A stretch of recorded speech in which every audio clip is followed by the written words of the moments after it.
The disputed property, plot 13 measuring 143 hectares in Jezza, Mawokota, Mpigi District, has been at the center of a long-running ownership conflict.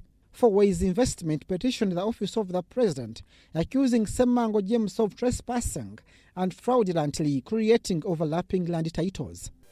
For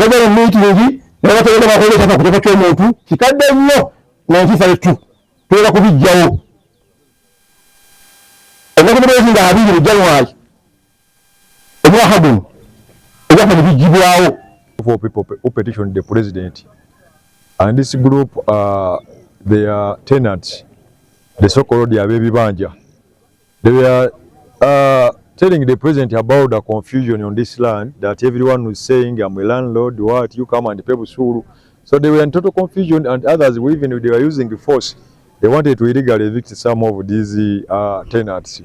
So when we intervened, when we went deep about the issue, we realized that many people created the titles on this on some of the parts of this land.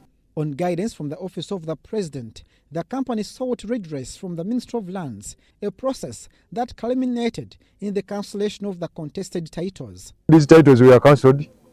These people remained silent, meaning that maybe they were comfortable with the decision of the commissioner.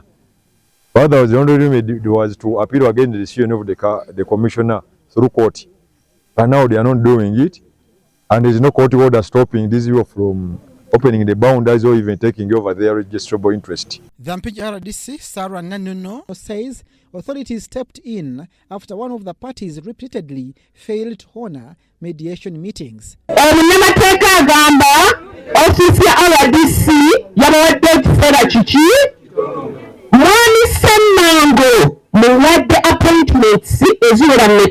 The cancellation of the title cannot be cancelled in 1 minute or even in a month. It is a process. And remember, they are different people. So one who's called, he appears. The other one doesn't appear like that. So until when the commissioner came to the conclusion of this issue. Following the cancellation, the President's office directed the RDC to oversee boundary opening, starting with the sensitization of bibanja holders who have lived under uncertainty.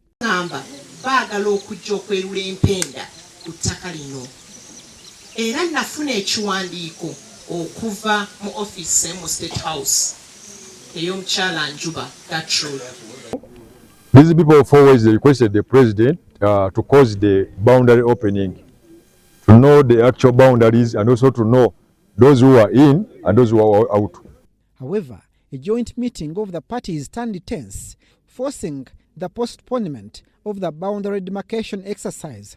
Mbasaba tusooke tuddeyo bwe tumala okuddayo nsaba bwe tuddayo tusooke tutuule lwakuba luno olutalo lwe mulaba lulimu mwami Ssemmango agamba ekintu kino kiki kyange, mulimu Ways egamba ekintu kino kiki.